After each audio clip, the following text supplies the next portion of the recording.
Today we are going to learn the box squat, or you can use a chair, a couch, an ottoman. It doesn't have to be fully box shape, just something that is at a good level for us in terms of where we're at with our depth, in terms of our squat mobility.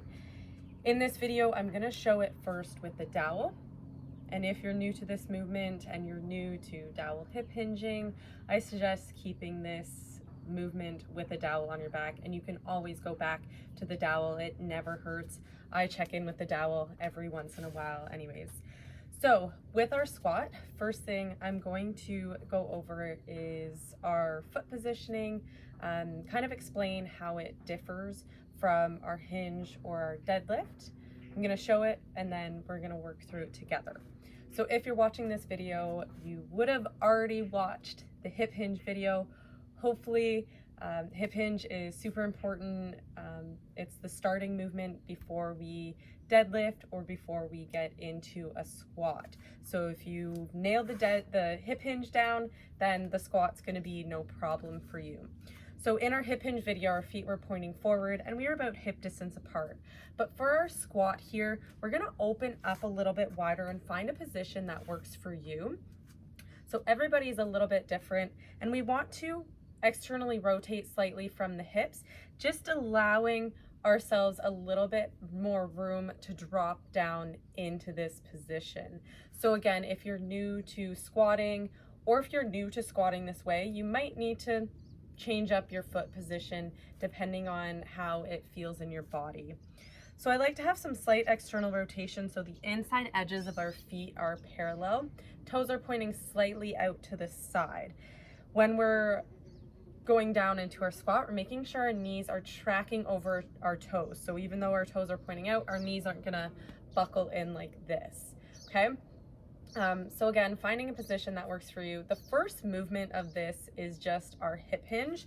So let's go ahead and try a couple hip hinges from this foot position, just to check in how it feels with your body. You might not be able to hinge quite as much, and that's totally okay. We don't need as much of a hinge for our squat. So let's just try 5 hip hinges here with our dowel on our back, connecting with 3 points of contact. Soft bending at the knees.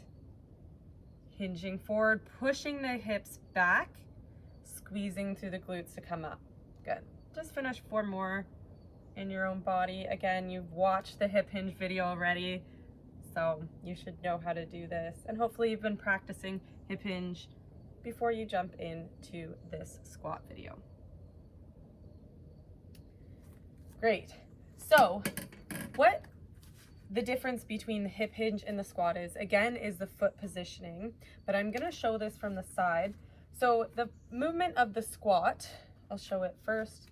The first movement of the squat is a hip hinge. You notice when you're hinging, you might be able to go a little bit deeper into this range of motion, but when we're turning this into a box squat, we only wanna hinge about 30 to 45 degrees, sending our butt back, our hips back, loading up into that posterior chain and keeping our chest tall. And then we imagine the hip hinge is pushing our butt or our hips onto the elevator.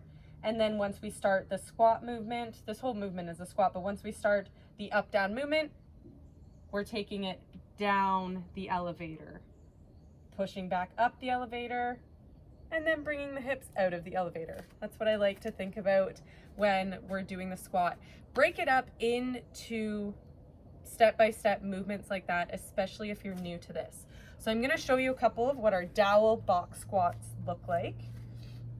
I'm gonna show this from the side here because I already showed how my feet are set up. Hinge, drop down, push up with the whole foot, and unhinge. Hinge, drop the hips down. You notice my knees are tracking over my toes. I'm keeping my tension as I drop down to the chair. I'm tapping with either my butt or the top of my thighs. I'm maintaining tension, so I'm not kind of losing it and then coming up like that. I'm maintaining this tension. My chest is over top of my feet, okay? So I'm still hinged over as I drop down. Push through the entire foot. the balls of the foot and the heel. Extend through the knees and extend through the hips to come back up to tall standing. Okay, so a few things I want you to remember here is, as I show it from the front, notice my knees are tracking over my toes, so I'm not dropping in like this, and I'm not going out super wide and rolling out on my feet. My feet are maintaining 3 points of contact just like we would in our hip hinge, base of the big toe, base of the little toe, and the heel on the ground. My chest is staying forward, okay? So I'm not squatting down like this and putting all the weight into my quads and a lot of tension on my knees. I'm loading up that posterior chain, so my chest is coming forward. I'm imagining my center of gravity is just above my belly button or right on my belly button, and I want to keep that in the center of my feet. So I hinge over, my center of gravity is in a perfect position here. Bend at the knees to drop the butt down, push through the heels, then come back up. Awesome. So when we're working on, the reason we do a box squat is to allow us to maintain the tension, allow us to have our perfect form, and then slowly work on getting deeper and deeper.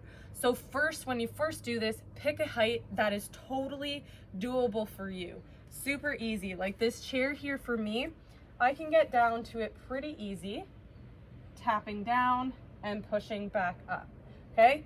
What you can do is once you start to feel comfortable with this, you can start to get lower and lower on the box. And then eventually, I'll show this from the side, my full depth, you would hinge, drop down. I'm maintaining that neutral spine that whole time. Push up through the heels and unhinge, okay? That's the goal, is eventually to get to that full depth, maintaining neutral spine for that whole time, okay? So if you're starting to squat down to your marker and you kind of round out your spine and you're losing that tension, that those points of contact on the dowel, bring the chair up a little bit more. You can put a cushion on top, you can put a yoga block. So if one of your chairs, you're like, oh, this is a little bit too low, you can put maybe a few inches on top to make it something accessible to you. So in this video, we did our dowel box squats, and when you go to start doing just box squats, you would do this just without the dowel. So I'll show this here. I like to sometimes have my tactile cue with my hands on my body, even when I don't have the dowel.